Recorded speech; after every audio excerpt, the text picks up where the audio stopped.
নমস্কার। আজকের ভিডিওটা অতি অবশ্যই শুরু করব জয় ইস্ট বেঙ্গল বলে। কারণ আজকে ইস্ট বেঙ্গলের প্রতিষ্ঠা দিবস। ১৯২০ সালের ১লা অগস্ট ইস্ট বেঙ্গল ক্লাব প্রতিষ্ঠা হয়।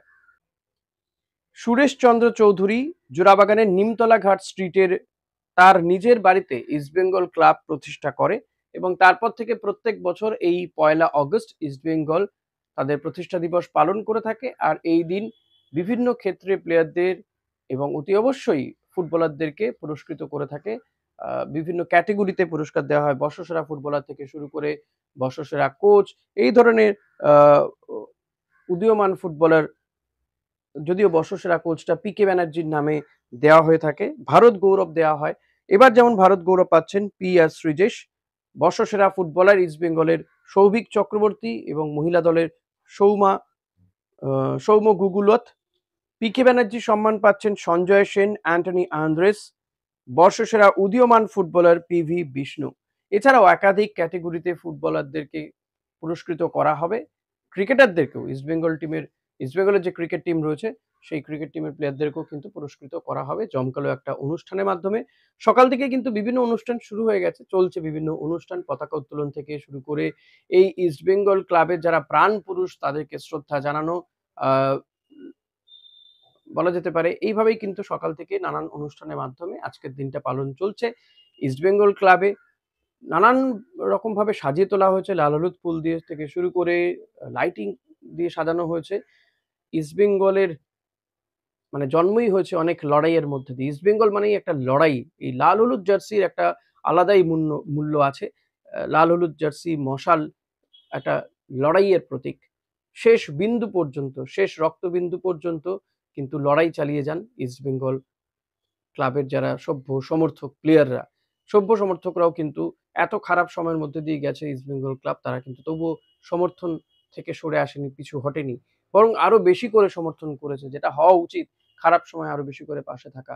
তাই তো এই কিছুদিন আগেও যখন একের পর এক ইস্ট বেঙ্গল ফুটবলাররা আসছিলেন, তখন বিমানবন্দরে ওই মধ্যরাতেও কিন্তু ইস্ট বেঙ্গল সমর্থকরা তারা গিয়ে হাজির হচ্ছিলেন।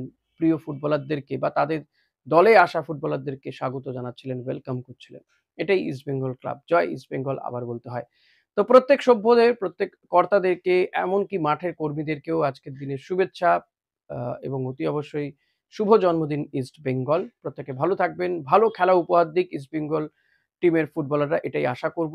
আর এই মুহূর্তে ইস্ট বেঙ্গল ক্লাবের লক্ষ্যও সেটাই, ডুরান্ড কাপ জয় করা তাদের প্রাথমিক লক্ষ্য এই বছরে, এই মরশুমে। সেই অনুযায়ী তাদের টিম গঠন করা হয়েছে। ৬ জন বিদেশি ফিট রয়েছে, খেলছে। তারা প্র্যাকটিস ম্যাচে গোল পেয়েছে। আগের ম্যাচে ৫টা গোল করেছে ইস্ট বেঙ্গল, যেখানে বিদেশিরাও গোল পেয়েছে। দিয়ামান্তাকোস গোল পেয়েছে, স্বদেশী ফুটবলাররাও গোল পেয়েছে। এটা সবচেয়ে বড় বিষয়। এবার ইস্ট বেঙ্গল ক্লাবের কাছে অপশন অনেক বেশি। মাঝমাঠ থেকে শুরু করে আপ ফ্রন্টে ২ জন ফরওয়ার্ডের প্লেয়ার রয়েছে।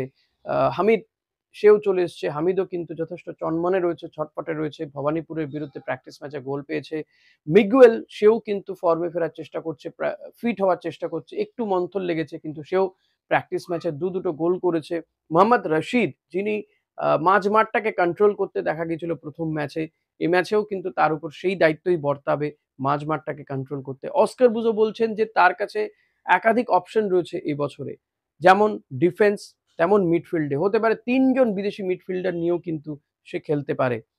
একজন সেক্ষেত্রে হয়তো ফরওয়ার্ডের প্লেয়ার এবং ডিফেন্স পুরোপুরি ভারতীয়।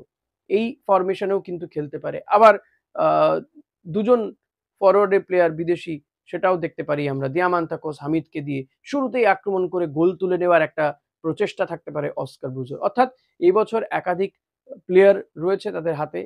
একই পজিশনে একাধিক ফুটবলার রয়েছে। তো অস্কার সেভাবে ব্যবহার করতে পারে। ডুরান্ড কাপে ইস্ট বেঙ্গলের পরের ম্যাচ রয়েছে ৬ই অগস্ট। ফলত এখনো ৪-৫ দিন সময় রয়েছে, প্র্যাকটিস করার সময় রয়েছে, নিজেদের মধ্যে বোঝাপড়াটা আরেকটু ভালো করে নেওয়া, প্লেয়ারদেরকে আরেকটু ফিট হয়ে যাওয়ার সময় নিঃসন্দেহে তারা পাচ্ছেন। পরের ম্যাচ ইস্ট বেঙ্গলের ৬ই অগস্ট নামধারী এফসির বিরুদ্ধে। অতি অবশ্যই যুবভারতী ক্রীড়াঙ্গনেই এই ম্যাচ হবে। সোনিতে এই ম্যাচ দেখা যাবে এবং অ্যাপ সোনি লিভ, সেখানে দেখা যাবে এই ম্যাচটা। অনেকেই ম্যাচ কোথায় দেখা যাচ্ছে এটা নিয়ে একটা ধোঁয়াশার মধ্যে থাকেন। তো আবারও বলে দিলাম, আবারও হয়তো ম্যাচের আগের দিন, ম্যাচের দিন বলে দেবো আপনাদেরকে। তো এই ম্যাচ নামধারী এফসির বিরুদ্ধে ম্যাচটা কিন্তু ইস্ট বেঙ্গলের জন্য সাউথ ইউনাইটেড এফসি যেমন প্রতিপক্ষ, তার তুলনায় কঠিন প্রতিপক্ষ হতে চলেছে। সাউথ ইউনাইটেড এতটাও কঠিন ছিল না। ফলত নামধারীর বিরুদ্ধে ইস্ট বেঙ্গল লড়াই করতে হবে ইস্টবেঙ্গলকে, লড়াই করে জয় পেতে হবে। গতকাল আমরা দেখলাম মোহামেডান ক্লাব তারা কিন্তু মোহনবাগানের বিরুদ্ধে দারুণ একটা লড়াই দিয়েছিল, গোলও পেয়েছিল, গোলটাও অসম্ভব ভালো করেছিল। শেষমেশ মোহনবাগান জিতে যায়। লিস্টন কোলাসোর অবদান রয়েছে গোল করানোর ক্ষেত্রে তার অবদান অতি অবশ্যই রয়েছে। তবে যে যে কারণে পেনাল্টি দেওয়া হলো, রেফারি যে কারণে পেনাল্টি দিলেন সেটা আমার খুব একটা ভালো লাগেনি।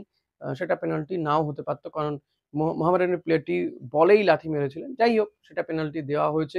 আপুইয়াকে রেড কার্ড দেখানো হয়েছে এবং আপুইয়া রেড কার্ড দেখার যোগ্যই ছিলেন, তিনি রেড কার্ড দেখেছেন। এতে কোনো আশ্চর্য হওয়ার কিছু নেই। সেটা ঠিকঠাক ডিসিশন ছিল। যাই হোক, মোহামেডান আগের ম্যাচেও কিন্তু যথেষ্ট ভালো লড়াই করেছিল ডায়মন্ড হারবার এফসির বিরুদ্ধে।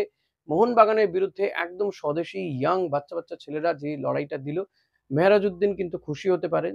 তার স্যালারি হয়তো তিনি পাচ্ছেন না, কিন্তু এই ফুটবলাররা শেষ বিন্দু পর্যন্ত লড়াই করছে। এটাই বোধহয় তার কাছে সবচেয়ে বড় পাওনা। মেহরাজ বলেওছেন যে তাকে যতক্ষণ না তাড়িয়ে দেবেন তিনি থাকবেন। এটা বড় প্রাপ্তি মোহামেডানের জন্য এবং এই মুহূর্তে দাঁড়িয়ে ভারতীয় ফুটবলের জন্য।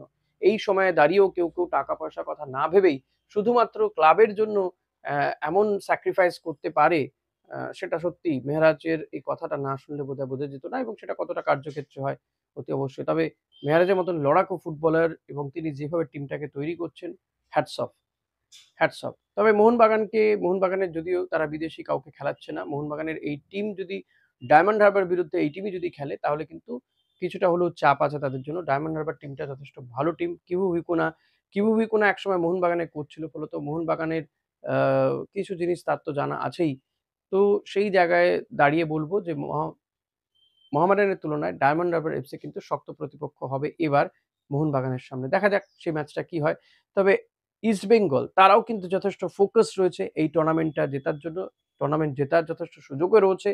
পরের পর ম্যাচ ইস্টবেঙ্গলকে জিতে যেতে হবে। পরবর্তী ম্যাচ ইস্টবেঙ্গলের নামধারী এফসির বিরুদ্ধে, তুলনামূলকভাবে কঠিন প্রতিপক্ষ, কিন্তু এমন নয় যে তাদেরকে হারানো যায় না।